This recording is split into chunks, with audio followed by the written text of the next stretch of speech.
Trelawney, Dr. Livesey, and the rest of the gentlemen having asked me to write down the whole particulars about Treasure Island from the beginning to the end, keeping nothing back but the bearings of the island, and that only because there is treasure not yet lifted, I take up my pen in the year of grace 1783 and go back to that time 19 years ago when my father kept the Admiral Benbow Inn and the brown old seaman with a saber cut first took up his lodging under our roof. I was 14, but I remember him as if it were yesterday. 15 men on a dead man's chest. Mother called to me from upstairs. Jim? Yes, Mother? Jim, there's a man coming up the road. Go out and see what he wants. He came plodding to the inn door, his sea chest following behind him on a hand barrow.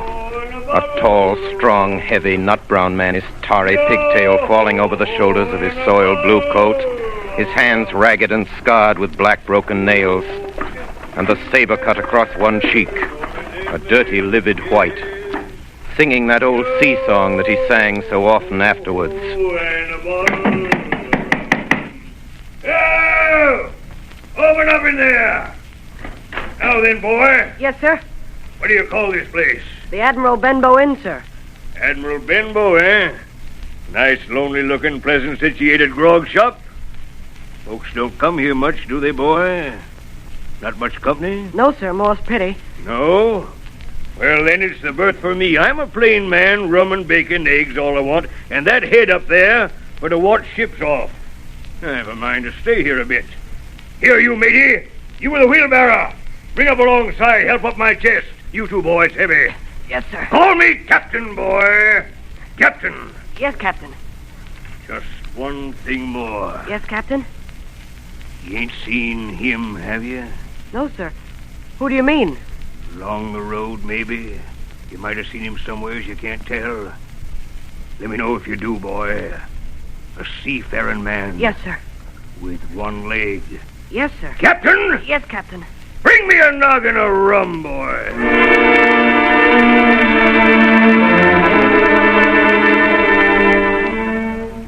And so he came to live under our roof. We never knew his name. We called him the Captain. He was a very silent man by custom all day. He hung around the cove or upon the cliffs with a brass telescope staring out to sea. All evening he sat in a corner of the parlor next to the fire and drank rum and water, very strong. And every day when he came back from his stroll, he would ask the same question. Jim? Yes, Captain? Any seafaring men go by today along the road? No, Captain. And Jim? Yes, sir. You're a good boy, Jim. You wouldn't lie to me ever, would you, Jim? No, sir. You haven't seen him, have you, Jim? Jim, there's a silver fourpenny for you on the first of every month if you'll keep your weather eye open for a seafaring man with one leg. You let me know the moment you see him, won't you, Jim? A seafaring man with one leg.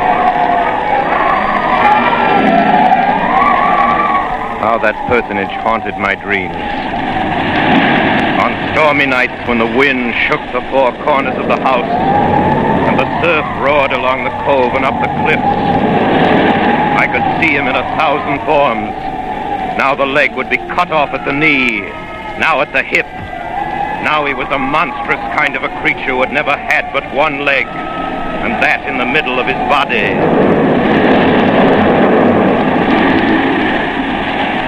You'll keep your weather eye open, won't you, Jim? For a seafaring man with one leg. A seafaring man with one leg. Months went by. The captain bade fair to ruin us. We kept on staying week after week, month after month. And never a penny of money, Jim. Not a penny has he paid us since the day he came here. And me, a poor widow woman. Mother, why don't you ask him for some? Well, I'll tell you the truth, Jim. I'm afraid to ask him. I'm afraid of the man. Now, if your father was... In all that time, none of us ever saw him open the great sea chest that was in his room. There were nights when he took a deal more rum and water than his head could carry. Often I heard the house shaking and all the neighbors joining in for dear life. Drink and the devil has done. Quiet, amidships! Quiet! he would force them all to listen to his stories. Dreadful stories they were, about hanging and walking the plank and storms at sea and the dry Tortugas and wild deeds in places on the Spanish Main. By his own account, he must have lived his life among some of the wickedest men that God ever allowed upon the sea.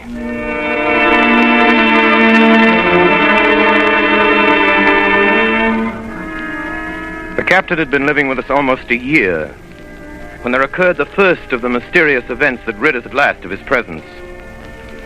It was one January morning, very early, a pinching, frosty morning. The captain had risen earlier than usual and set down the beach with his telescope under his arm. My mother was upstairs and I was lying at the breakfast table against the captain's return when the parlor door opened and a stranger stepped in. Sonny, come here, Sonny. Is this table for my mate Bill? I don't know you, mate Bill. I'm laying this for a man who stays in the house. We call him the captain. Well, my mate Bill would be called the captain like as not. Now, we'll put it for argument like that your captain's got a cut on one cheek. And we'll put it, if you like, that cheek's the right one, eh? Well, God save me, there he is now. There's my mate Bill. That's him with a spyglass under his arm. Bless his old heart, to be sure. You and me'll just get back behind the door, Sonny, and we'll give Bill a little surprise, we will. Bless his heart, I says again. Or a dead man's chest. Yo!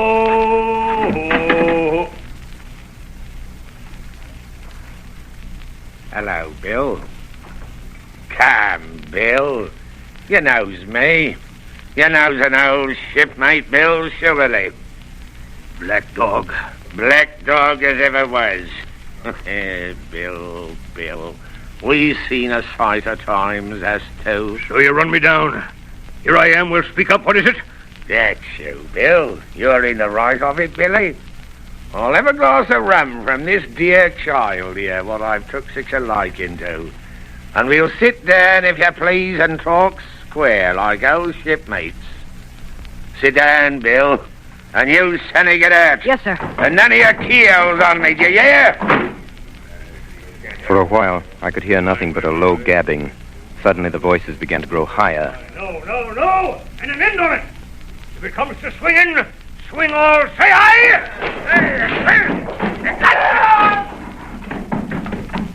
I saw Black Dog streaming blood run off down the road. Presently, the captain returned, alone. Jim, give me some rum. Captain, are you hurt? I must get away from here. Get away, that's what. I must get away from here. What's happened, Jim? What's happened? It's the captain, Mother. The captain? Oh, dearie me, what a disgrace. I've been afraid of something like this ever since he came into the house with that old chest of his. I got the rum and tried to put it down his throat, but his teeth were tightly shut and his jaws were as strong as iron. An hour later, our friend Dr. Livesey came. Doctor, what shall we do? Where is he wounded, Doctor? Wounded? A fiddlestick's end. No more wounded than you or I. The man's had a stroke. Where's Black Dog? Black Dog? There is no black dog except what you have on your own back. You've been drinking rum, man, and you've had a stroke. Now, listen to me. One glass of rum a day won't kill you. But if you take one, you'll take another and another, and then you'll die. Die and go to your own place like the man in the Bible, and the world will be rid of a very dirty scoundrel. Do you understand that? The name of rum for you is death.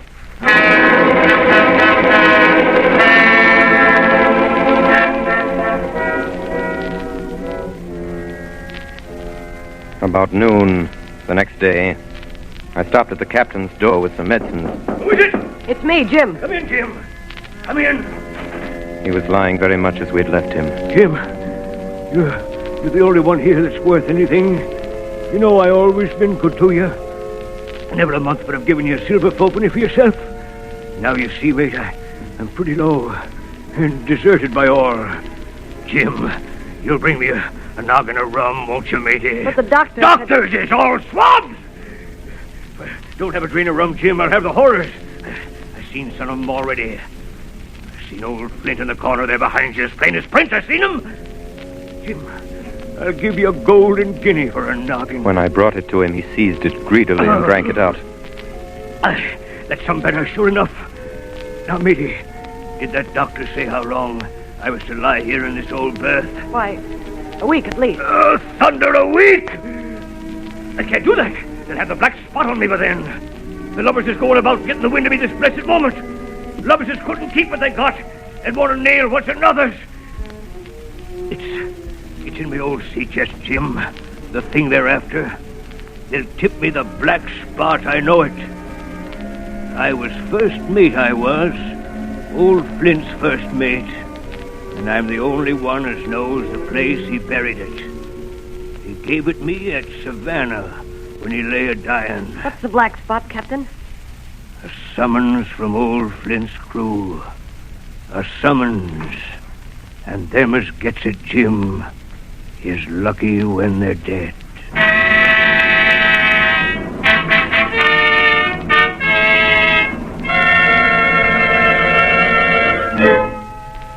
So, a week went by. And then, about 3 o'clock of a bitter, foggy, frosty afternoon, I saw someone drawing slowly near along the road. He was plainly blind, for he tapped before him with a stick, and he wore a great green shade over his eyes and nose, and he was hunched as if with age or weakness, and wore a huge old tattered sea cloak with a hood.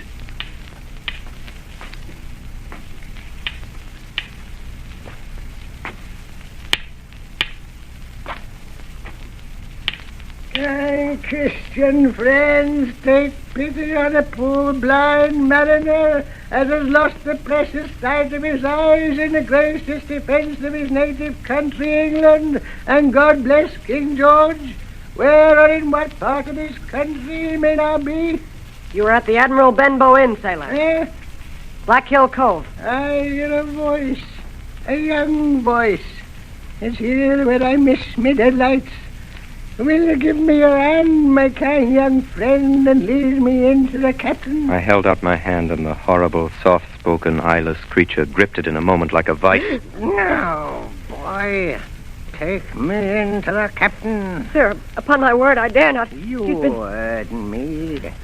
Take me in straight. Oh! Will you take me into the captain? Yes, sir. Good. And when I'm in view, say to him, he's a friend for you, Bill Bones. If you don't, I'll twist your arm right out of your body. Do you hear? Yes, sir. Stash, you passer, damn you. Now, forward march.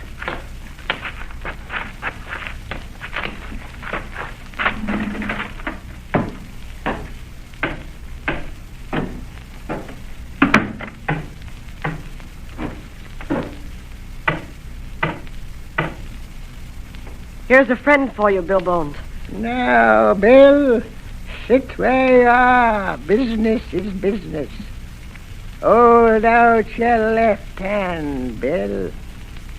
Boy, take his left hand by the wrist and bring it near to my right.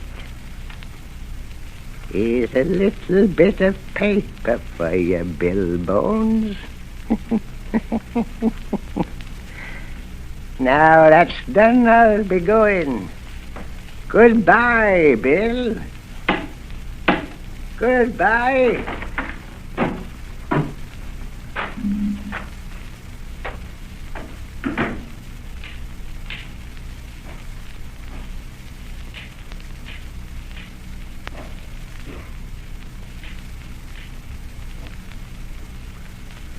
Jim? Yes, Captain?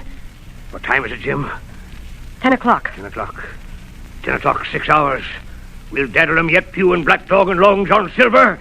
The whole crew of 'em will... Captain. Captain. Captain!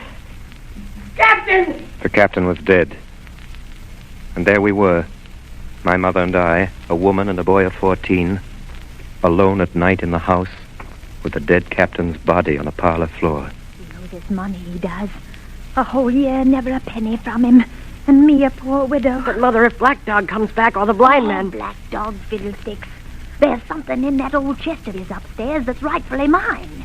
And we'll have that chest open if we die for it. Mother. Close the blinds, Jim. We don't want anybody watching us from the outside. We have to get the key off him. Look, Mother. Look. On the floor, close to the dead man's hand, there was a little round of paper, blackened on one side. The black spot. I took it up and found... You have till 10 tonight.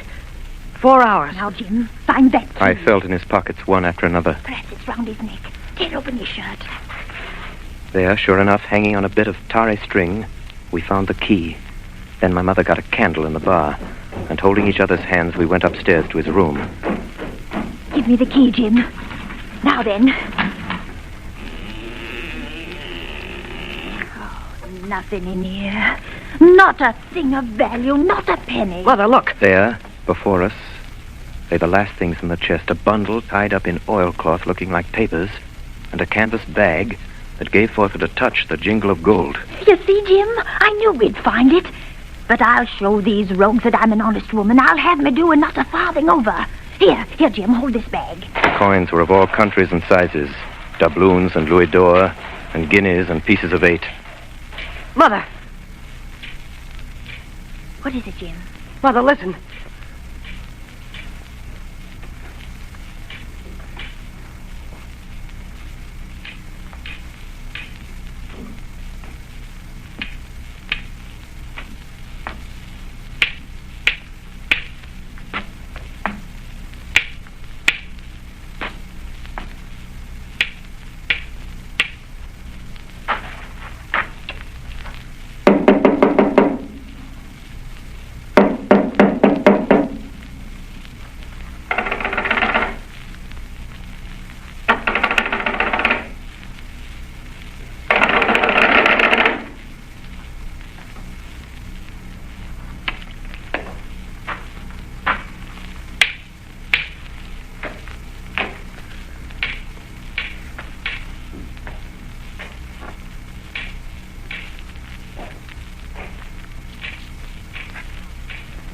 Come, Mother. Mother, take the hole and let's be gone. No, I'll have me do, Jim, and no more. But, Mother, you heard him. That was the blind man. I know what I'm doing. I know the right. But, Mother, you don't know. Oh, dear. I'll take what I have. And I'll take these papers. Quick, Mother, quick. Take my hand. Next moment, we had opened the door and were in full retreat toward the village. Look, Jim. Over the hill. There they come. Run, Mother, run. Oh, Jim. Jim, I'm going to faint. Oh, Jim. Take the money and go on. Mother. Oh. Mother. She had fainted. I managed somehow to drag her down the bank into the shadow of the ditch. A moment later, the house was surrounded. Bones! Bones! Bill Bones! Will you answer me? Down with the door, then! Aye! In, you lovers! Loot the house and find it! Bill's dead! Like you! Bill's dead! Search him, you shirking lovers, and the rest of you locked and get the check! It was a good thing my mother had fainted, or she would have had to watch with me while our poor house was pulled apart and smashed. Whatever it was they were after, they did not find it. Well, is it there? The money's there! Jim, what is it, Jim? What are they after? The map, Mother. Flint's map. Hey, you! That's the signal! Tell him that! Hold on, you sneaks! It's in the house, you know it is! Shiver my soul if I had my eye! The signal, too! The signal! You dogs! You had your hand on hundreds, on thousands! Are you giving up now? You'd be as rich as kings if you could find it, and you know it's there, and you stand there skulking. There wasn't one of you there, face Bill, and I did it, a blind man, and I'm to lose my chance for you. I'm to be a poor crawling beggar spongy for rum, when I might be rolling in a couch. If he has the pluck of a weevil in his sea biscuit among the lot of you. That's the last signal. Duck! Black dog! Johnny! Dirk! You won't leave old Bill, mate! Not old Bill! Johnny! Black dog! Don't leave old Bill! Not old Bill, not old dog! Bill, mate! Help me, mate!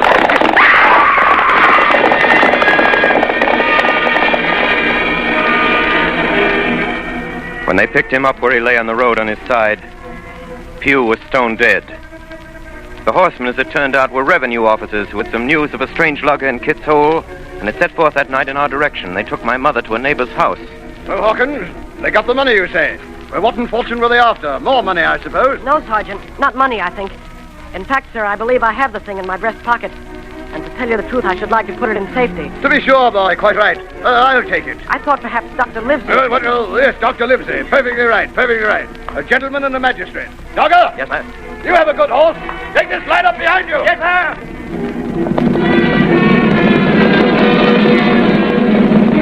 We rode hard all the way till we came to Dr. Livesey's door. Dr. Livesey, the doctor's stopping tonight at the Squire's. Squire? So there we go, boys.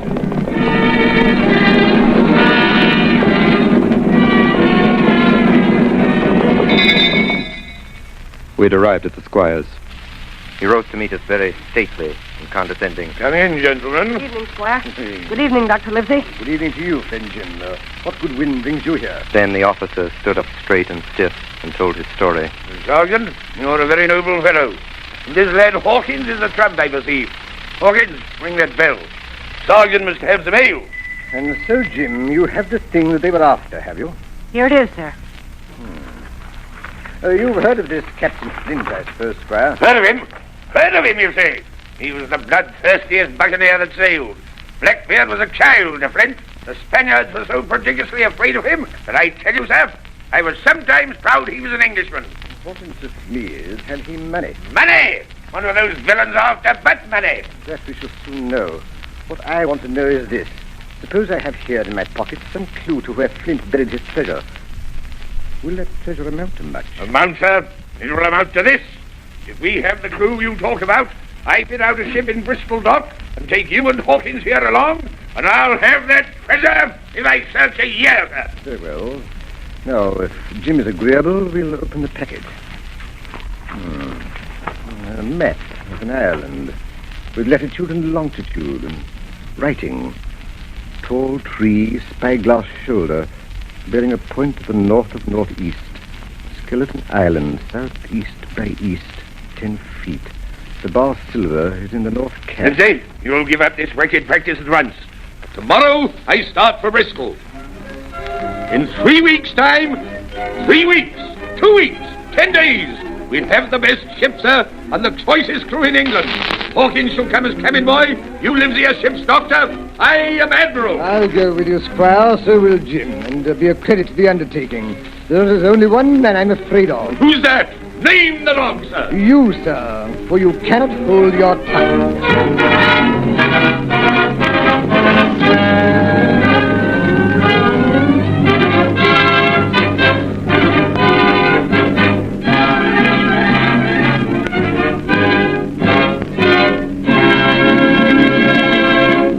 In a few moments, we shall be bound for Treasure Island with Dr. Livesey, Squire Trelawney, and Jim Hawkins. We pause now for station identification. This is the Columbia Broadcasting System. WABC, New York. Tonight, the Columbia Network is bringing you Orson Welles and the Mercury Theater on the air in Robert Louis Stevenson's Treasure Island.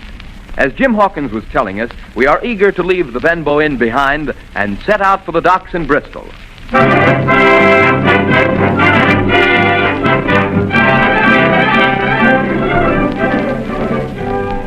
It was longer than the Squire imagined ere we were ready for the sea. Weeks passed on. Then, one fine day, there came a letter from the Squire, from Bristol. Dear Livesey, the ship is bought and fitted. It lies at anchor ready for sea. It It was the crew that delayed me, till the most remarkable stroke of fortune brought me the very man that I required. I was standing on the dock, when by the merest accident I fell in talk with him. He had hobbled down there that morning with a parrot on his shoulder to get a smell of salt, he said. Out of pure pity, I engaged him on the spot to be ship's cook. Long John Silver, he is called, and has lost the leg. Well, sir, I thought I'd only found a cook, but it was a crew I'd discovered. Between Silver and myself, we got together in a few days a company of the toughest old salts imaginable. I declare we could fight a frigate. Seaman ho! Hang the treasure! It's the glory of the sea that has turned my head. On the 16th of April, the schooner Hispaniola set sail from Bristol Harbor. It was more than 19 years ago, but I can remember it as if it were yesterday. Me in my new blue cabin boys' club. 19 years ago. Leaning over the rail, waving goodbye to my mother, and doing my best not to cry. For at the last moment, it sort of hurt to leave her, and it was the first time I had been away from home. Then, a little before noon, Captain Smollett gave an order. The boatswain sounded his pipe, and the crew began to man the capstan bars. Soon, the anchor was short up. Soon it was hanging dripping at the bars. Soon the sail began to draw, and the land and shipping to flit by on either side. The Hispaniola had begun her voyage to the Isle of Treasure.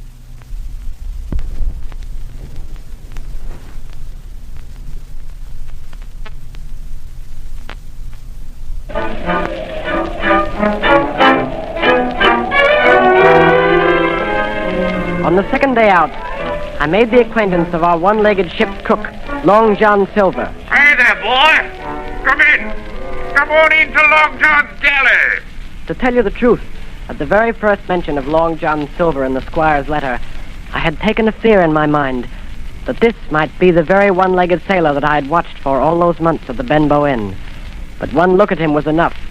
I had seen Captain Bones and Black Dog and Blind Pew, and I knew what a buccaneer looked like. Very different from this clean and pleasant-looking sea cook. His left leg was cut off close to the hip, and under the left shoulder he carried a crutch, which he managed wonderfully, hopping about on it like a bird. Pieces of eight! Pieces of eight! Pieces of eight! Are you Mr. Silver, sir? Yes, me lad, such is my name to be sure. And you're Hawkins, eh? Nobody more welcome than yourself, me lad, in old John's galley. Sit down, hear the news. Your first trip to sea, Hawkins? Yes, sir. Well, there's a lot of things you're going to learn before this here voyage is over. What do you think, Hawkins? And if there's anything you want to know, Hawkins, you just come to old John Silver and ask him, see? He'll tell you. His galley was as clean as a new pin. The dishes hanging up burnished, and his parrot in a cage in one corner. Yes, Captain Flint. I call my parrot Captain Flint. Yeah, the parrot, that's the famous buccaneer. Yes, Captain Flint, predicting success to our voyage. Wasn't you, Captain? Pieces of eight! She's a powerful old bird, is Captain Flint. 200 years old if she's a day, and if anybody's seen more wickedness, it must be the devil himself. She sailed with England, the great Captain England, the pirate, on the old Walrus. It's Flint's old ship. As I've seen her muck with the red blood and fit to sink with gold. She's been at Madagascar and at Malabar and Suriname and Providence and Portobello. To look at her, you'd think she was a baby, Hawkins, but you smell powder, haven't you, Captain? Stand by to go about. And blood, eh, Captain? Order amidship. Animal hands. And pieces of eight, eh, Captain? Pieces of eight. Pieces of eight. Pieces of eight. Pieces of eight. Pieces of eight. At the end of the third week, we left Madeira behind us. The ship proved to be a good ship. The crew seemed to be capable seamen. There was only one man aboard who was not satisfied, and that was the ship's master, Captain Smollett. I'll speak plain. I don't like it. I don't like this cruise. I don't like the men. I don't like me officers. That's short and sweet. But nobody paid much attention to him. Every man on board seemed well content. Double grog was served on the least excuse. There was duff on odd days, and always a barrel of apples standing broached in the waist, for anyone to help himself that had a fancy. Never knew good come of it yet. Spoil folks' lands, make devils. That's my belief. We're not home again yet. But good did come of that apple barrel. It was about the last day of our outward voyage. Sometime that night, or at latest before noon of the morrow, we should sight the Treasure Island. just after sundown, when all my work was over, I thought I should like an apple. I ran on deck. The watch was all forward, looking out for the island. I got into the apple barrel. Suddenly, I heard voices on deck. Look here, Barbecue. How long are we going to stand off and on like a blessed bumboat? Why, thunder, I want to go into that cabin, I do. I want their pickles and wine and that. How long? By the powers, the last moment I can manage, and that's how long. How many tall ships, think you, have I seen laid aboard? And how many brisk lads drying in the sun at Execution Dock? And all for this same hurry, and hurry, and hurry. Here's a first-rate seaman, Captain Smollett.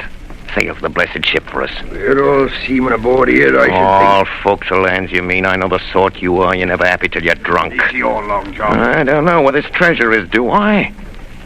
No more to use as you, and here's this squire and doctor with a map and such. Well, then I mean this squire and doctor shall find the treasure for us and help us to get it aboard, by the powers.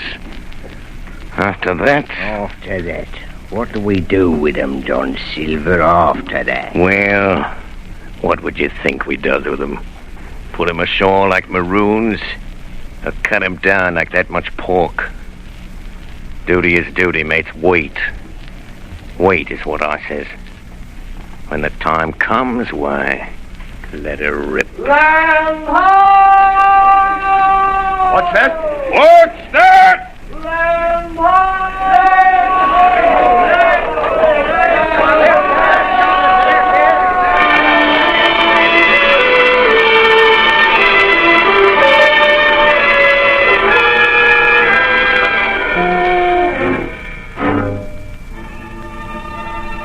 Away to the southwest of us, we saw it.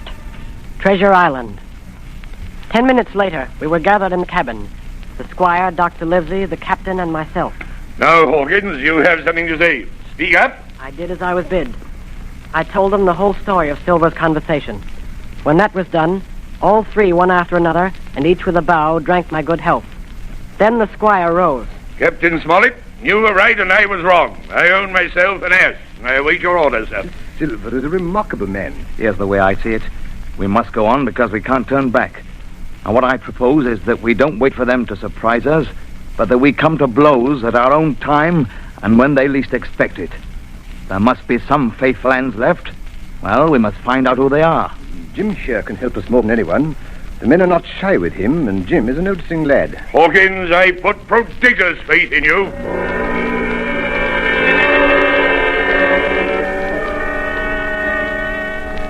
In the meantime, talk as we please. There were only 7 out of 26 on whom we knew we could rely.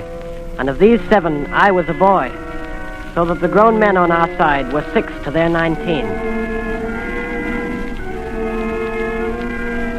Next morning, there was not a breath of air moving, nor a sound, but that of the surf booming half a mile away along the beaches. A peculiar stagnant smell hung over the anchorage. The heat was sweltering, and the men grumbled fiercely over their work. Mutiny, it was plain, hung over us like a thundercloud. Around noon, Captain Smollett came up on deck. Lads! We're not dame, we're all trying not a sort. Quick to the shore and let nobody, so you can take the gig. And if any is pleased, may go ashore for the afternoon. Hey!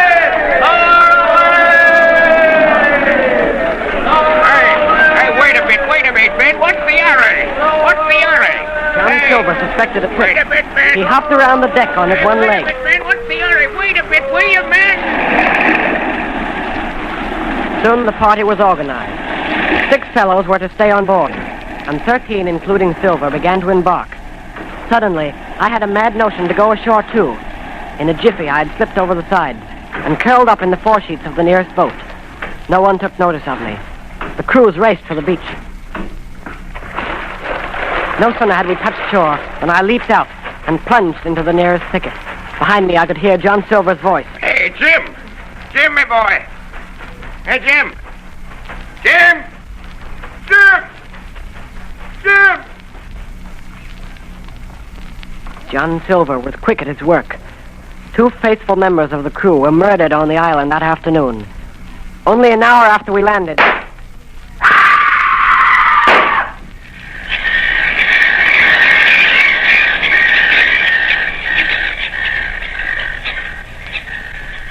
second killing I saw with my own eyes. From where I lay hidden among the trees. Will you tell me you let yourself be led away with that kind of a mess of swabs? As sure as God sees me, I'd sooner lose me hand than turn to give me duty. Mate, it's because I think's gold dust of you. Gold dust. John Silver, you're mate of mine no more. If I die like a dog, I'll die in me duty. You've killed Alland, have you? Kill me too if you can. But I defy you. He started to walk away. Try this, then. Long John whipped the crutch out of his armpit and sent it hurtling through the air. It struck him in the back and killed him. Then Silver brought out a whistle. I didn't wait. I ran. I ran as I never ran before.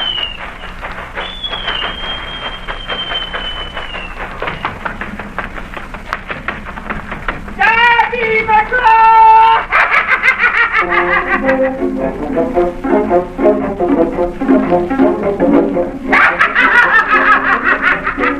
I looked up the side of a hill.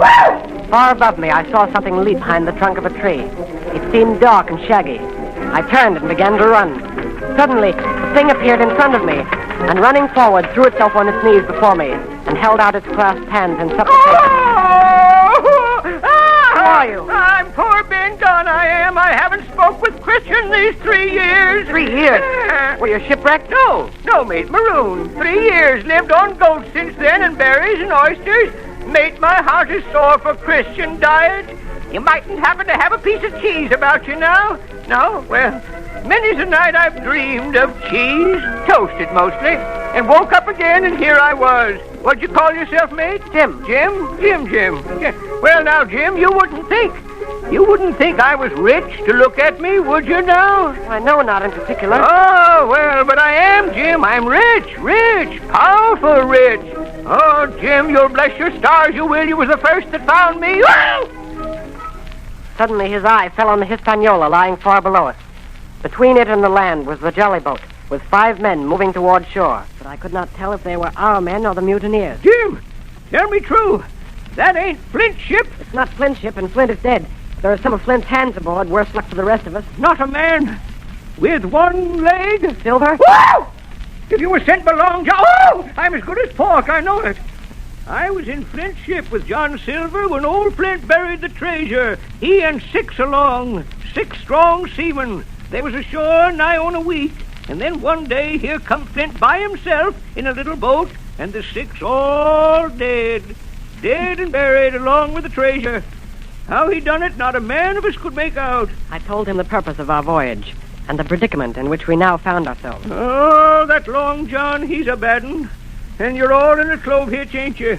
Well, you just put your trust in Ben Gunn. Ben Gunn's the man to help you. You tell that to your squire, Jim. Ben Gunn's the man, that's what you'll say. And Ben Gunn says you has ideas of his own. Ah! Look at that. Far below us, we saw a Union Jack fluttering in the air above the woods. There's your friend, sure enough. More likely it's a mutineer. No, mate, Silver'd fly the Jolly Roger. That's your friend, sure enough, ashore in the old stockade made years and years ago by Flint. Whoa! What's that? That's the ship's cannon. They're shooting at the stockade. Come on. Wait a minute, Jim. Wait. Ben Gunn is fly. Rum wouldn't bring me down there. But remember, Jim, Ben Gunn's the man to help you. And when Ben Gunn is wanted, you knows where to find him. Just where you found him today. I started to run towards the flag. Hey, Jim! Jim! Yes, sir? Yeah, you won't forget that piece of cheese, will you, mate?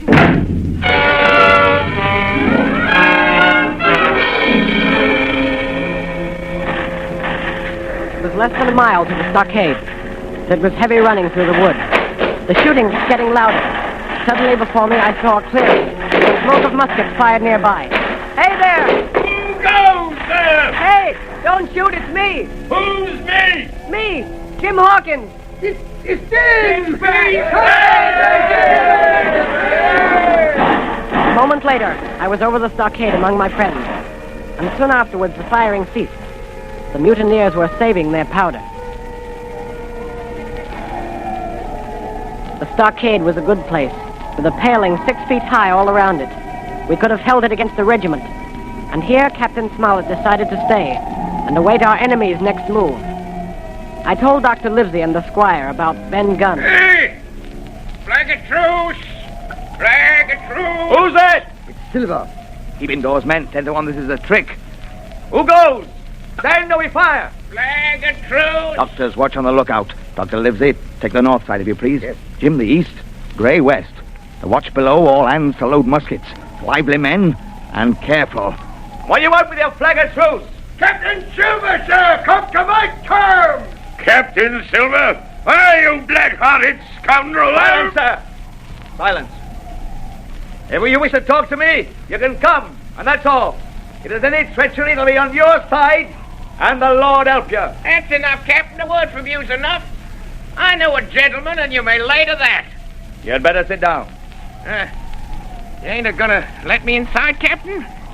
It's a main cold morning, to be sure, sir, to sit outside upon the sand. Oh, there's Jim, the top of the morning to you, Jim. Well, there you're all together like a happy family in a manner speaking. If you've anything to say, my man, better say it. Right you were, Captain Smollett. Duty is duty, to be sure. Well, here it is. We want that treasure. We'll have it. That's our point. You just soon save your lives, I reckon, and that's yours. You have a chart, haven't you? That's as may be. Oh, well, you have. I know that. What I mean is, we want your chart. You give us the chart to get the treasure by, and I'll give you my affidavit upon my word of honor to clap you somewhere safe ashore. Is that all you have to say? Every last word, by thunder. Refuse that, and you've seen the last of me but musket balls. Very good. Now you'll hear me. If you'll come up one by one, unarmed, I'll engage to clap you all in irons and take you home to a fair trial in England.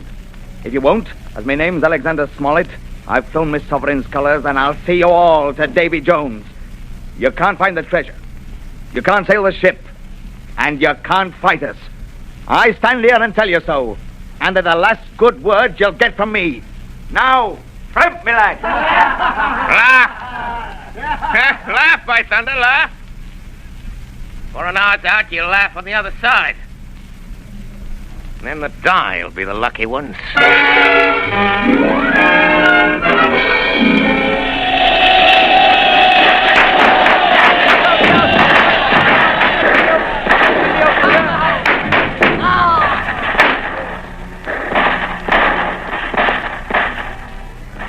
10 minutes later, nothing remained of the attacking party but the 5 who had fallen. 4 on the inside and 1 on the outside of the palisade. The mutineers did not come back that night. They had got their rations, as the captain put it. The next day was stifling hot. After dinner, Dr. Livesey sent for me. Jim, was it cheese you said Ben Gunn had a fancy for? Yes, sir, cheese. Well, Jim, just see the good that comes of being dainty in your food. You've seen my snuff box, haven't you? And you never saw me take snuff. The reason being that in my snuff box I carry a piece of Parmesan cheese. A cheese made in Italy, very nutritious. Well, that's for Ben Gunn. Oh, goodbye, my lad. Then he took up his hat and pistols, girt on his cutlass, put the chart in his pocket, and set off briskly through the trees. That afternoon, the blockhouse being stifling hot, and the little patch of sand inside the palisade ablaze with midday sun, and so much blood about me, and so many poor dead bodies lying around, a new idea came into my head. This was to swim out under cover of the night, cut the Hispaniola adrift, and let her go ashore where she fancied. The mutineers, after their repulse of the morning, had nothing nearer their hearts than to up anchor and away to sea. This, I thought, would be a fine thing to prevent. It was evening when I reached the east coast of the island. I could see the Hispaniola lying at anchor offshore. And there was the Jolly Roger, the black flag of piracy, flying from her peak. As the last rays of daylight dwindled and disappeared, absolute darkness settled down on Treasure Island.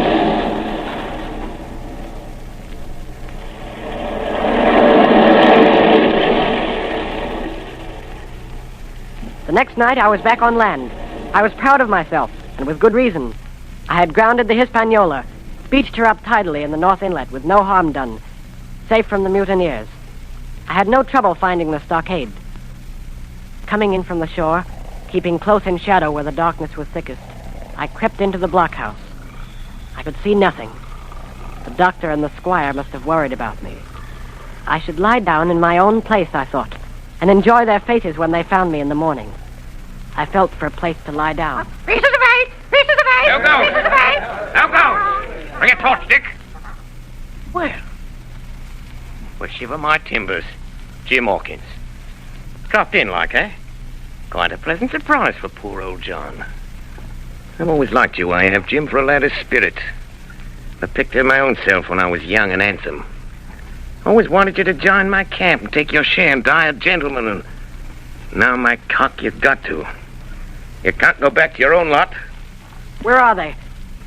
Now, where do you think, my son? Have you killed them? What do you think? Well, I'm not such a fool, but I know pretty well what I have to look for. But there's a thing or two I have to tell you. And the first is this. Here you are in a bad way. Ship lost, treasure lost, men lost. And if you want to know who did it, it was I. Awesome. I was in the apple barrel the night we sighted land. And I heard you, John, and you, Dick Johnson, and Hans, who is now at the bottom of the sea, and told every word you said before the hour was out. And as for the schooner, it was I who cut her cable. And it was I who brought her where you'll never see her more, not one of you. I no more fear you than I fear a fly. I'll put one to that, and here goes, you sneaking son of a scrub. So will I. Come on, sir. Who are you, Tom Morgan? Maybe you thought you was captains here, perhaps. I'm gonna kill the boy. Did any of you gentlemen want to have it out with me? Him that wants it shall get it. You won't fight, then by thunder you'll obey. You may lay to it. I like that boy now. Never seen a better boy than that. He's more a man than any pararati in this here house. What I say is this, let me see him that'll lay a hand on him, that's what I say. And you may lay to it. Seem to have a lot to say. Pipe up and let me hear it, or lay to. John. What? We got something for you, Jordan. Step up, I won't bite you. Hand it over, lubber. The black spot. I thought so. What's on it? Deposed. Deposed, that's it, is it? Very pretty wrote, to be sure. Like print, I swear. But it ain't one bit prettier wrote than this. What's that? And what does it look like, lads? A chart, that's what it is, a chart. A chart of this island, old Flint's chart. Now, what do you say to that? Yes, that's Flint, sure enough. That's it. JF, and a clovage to it. So we done ever. Silver's the man. Silver. John Silver, thou Captain Lane. Barbecue forever. Barbecue for Captain. John Silver, the captain.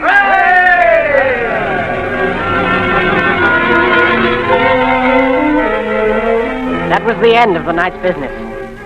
Only much later, I woke up suddenly and felt someone beside me. Jim, my boy. Yes, Long John? I saved your life here tonight, Jim. Now, you and me stick close, Jim, back to back like, in case of trouble. And talking of trouble, Jim, why did those friends of yours leave that chart behind when they cleared out of here? They did, though. I came in here this morning and found the place empty and the chart lying there on the table where I couldn't miss it. And there's something under that. Something under that. Good or bad. The next morning, we set out after the treasure. Tall tree, spyglass shoulder, bearing a point to the north and northeast. Skeleton Island, east, southeast, and by east, 10 east. Hey, over there! Come quick!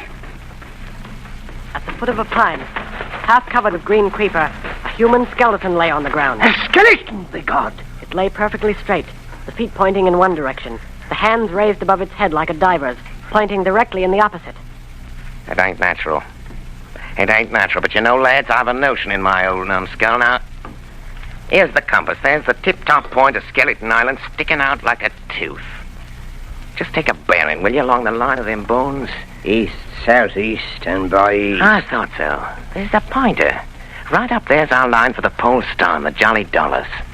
This is one of Flint's jokes, and no mistake. Him and these 6 was alone here. Alone, he killed 'em. Every man. And this one he hauled up here and laid down by the compass, yes. 6 they were, and 6 we are. And bones is what they are now. I saw him dead, old Flint. There he laid with penny pieces on his eyes. Dead, aye, sure enough he's dead. But if ever spirit walked, it'd be Flint's. Dear heart, but he died bad, did Flint. Oh, that he did. May not it were. And the windy was open, and I hear that old song of his coming out clear as hell, and the death all on man already. Listen.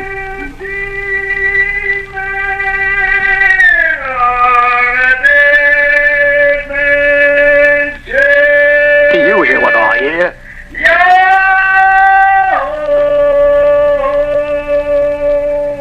That's Flint, begad. Old Flint. Oh, Lord.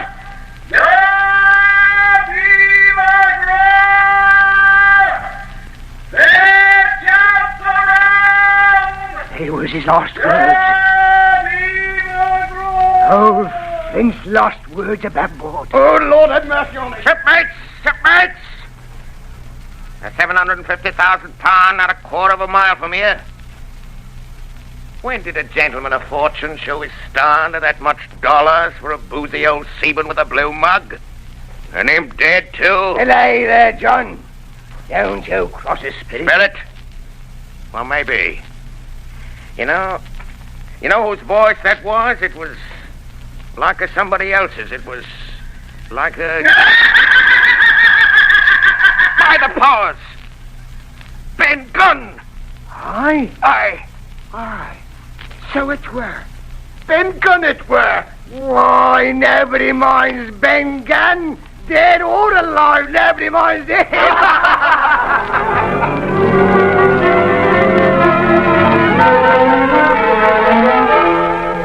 Spyglass shoulder, bearing a point to the north-east, Skeleton Island, southeast and by east, 10 feet. Hey, mate, here's the tall tree. The first of the tall trees was reached, and by bearing proved the wrong one. So did the second. So the third. Here it is! Aye! Long John! Mary! Here it is! Before us was a great excavation. In this was the shaft of a pick broken in two, and the boards of several packing cases strewn around, all branded with the name Walrus, the name of Flint's ship. The treasure had been found and rifled. The 700,000 pounds were gone. We turned and saw above us on the edge of the pit Ben Gunn, Dr. Livesey, Gray, and the Squire, all with muskets. The doctor's plan had worked. The pirates had fallen into his trap.